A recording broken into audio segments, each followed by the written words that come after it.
Today I'm doing something different and I just want to talk. I just want to talk. And I hope you can hear me with the fan on. If you don't, turn your volume. Turn your volume up. As you can see, I have not rehearsed this. I don't have any notes. But I've been wanting to talk about something I learned, which is that I don't have to tolerate things that I don't like. And, that's been a change since really learning to be out of survival mode. I think I learned growing up that I have to tough things out.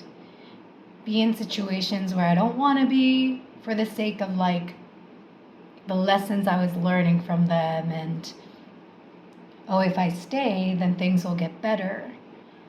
And felt this obligation to be in situations where actually I can be out of and get out of.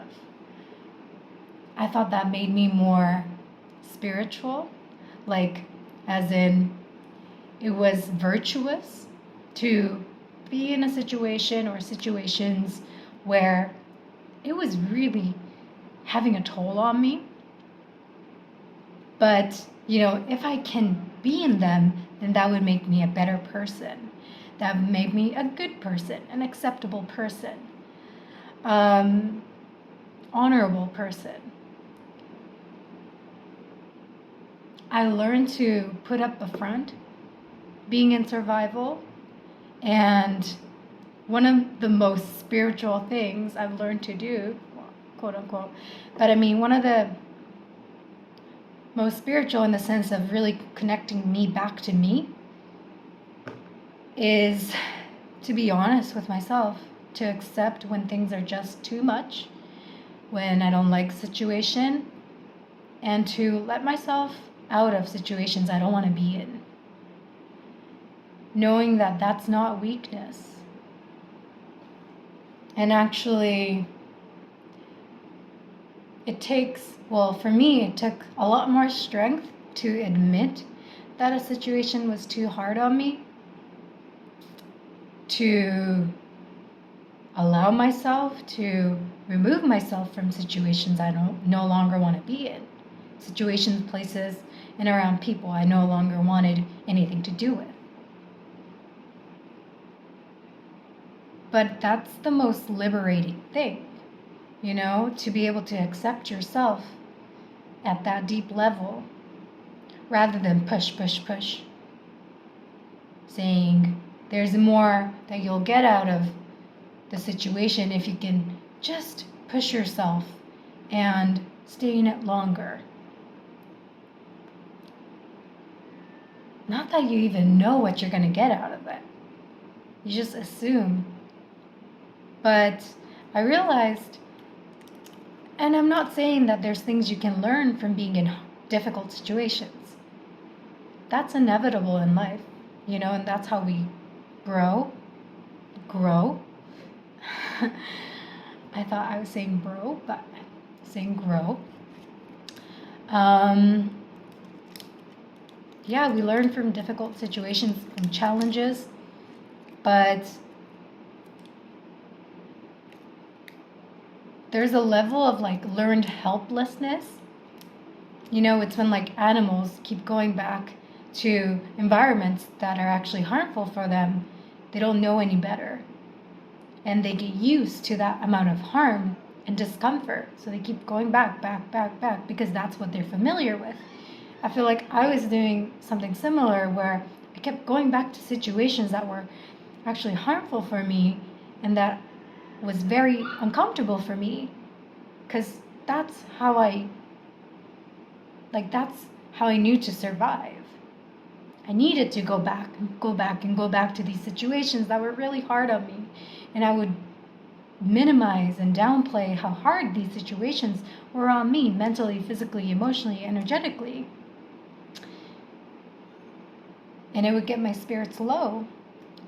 But then, from really loving myself, accepting myself, allowing myself to really experience, these feelings of this is fucking hard. I don't want to be here. I don't want this connection. I don't want this, like, okay, like I might be learning stuff, but I don't need to be here. Loving myself enough to release these situations rather than trying to find what I'm learning, trying to say, okay, well, if I stay longer, I learn more, and push myself to do things, be in situations that I don't want to be in. That's the kind of honesty and self-acceptance and self-love that I've really learned to live with through inner child healing and through, moving myself out of survival mode. Don't get me wrong, I still get my fair share of challenges and discomfort, and I've accepted that. It's just part of life and necessary for our growth, but just because I can put up with so much doesn't mean I have to. That's super important, and the acceptance that, you learn in the process, really honoring your feelings. That's a skill that you can use for other areas of your life as well, and absolutely necessary. You don't always have to be pushing yourself to the limit.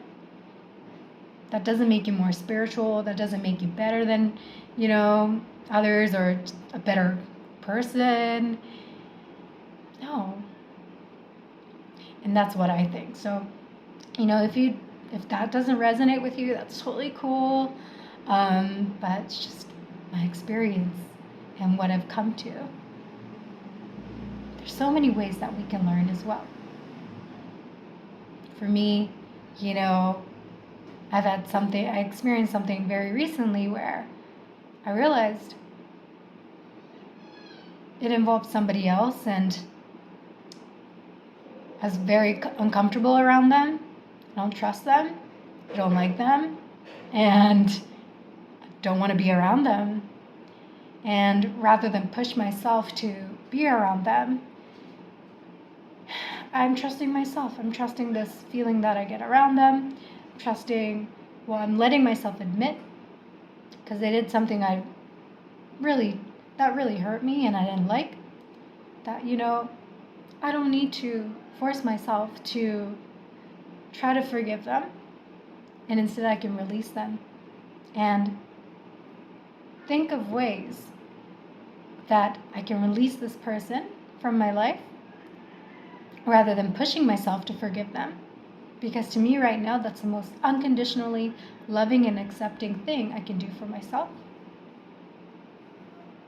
Now, in the past, when I was in survival mode, I would have tried to forgive them. I would have pushed myself. Oh, I have to forgive them. I have to pretend that everything's okay. I have to, think of what to say to them, how to make up, blah, blah, blah. No. My mental, emotional energy, physical energy isn't going into that anymore. I realized that me loving myself unconditionally and accepting myself is to accept that I don't want to have anything to do with that person. That I don't want them in my life, around me, nada. And okay, how can I honor myself? How can I love myself? Physical distance. Emotionally, mentally distance myself from them.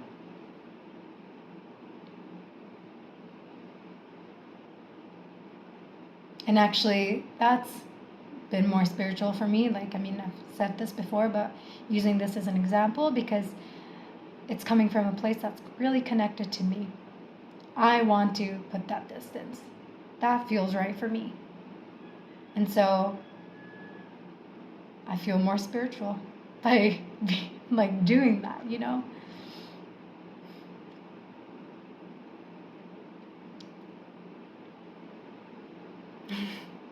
I can just picture my past self kind of making myself think that I needed to forgive people who hurt me really badly and give them second, third, fourth chances, and pretend oh, everything's okay, and I'm a good person because I'm giving them all these chances, and oh, I'm so spiritual and loving. And now I feel so loving because I'm actually loving myself. You know, I actually feel good about myself. And so I'm able to love myself. And because I love myself, I feel good about myself too. So it's like this cycle, this positive loop that's birthed when you know, unconditionally love and accept yourself. You already unconditionally love and accept yourself, so then it leads to behaviors that reflects this unconditional love and acceptance for yourself. And that behavior leads to more feelings of unconditional love and acceptance for yourself. It goes on and on and on. And in this case, it sets a tone for, you know, how I want people to treat me and what I will tolerate and not tolerate.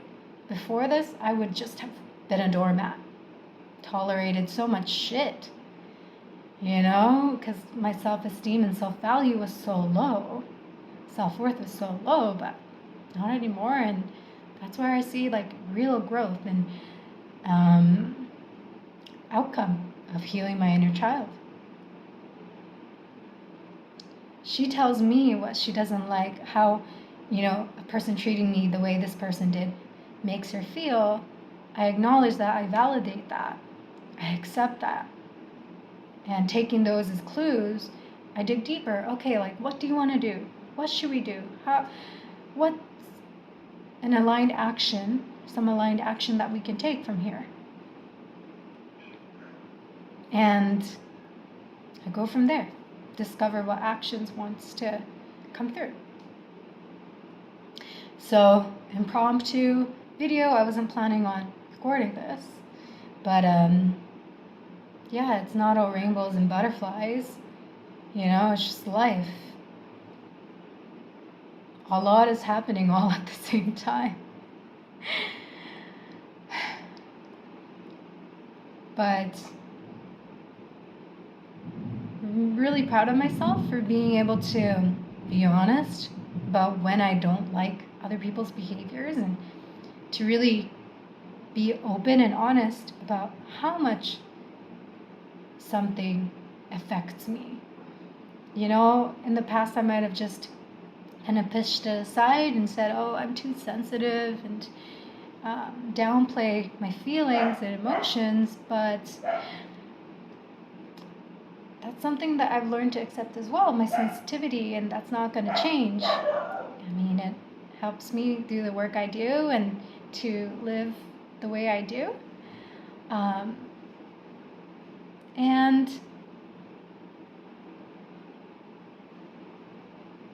yeah, I mean, that's a whole nother video on its own about accepting your sensitivity, but if I experience feelings, I don't need to change them, just accept them as they come up.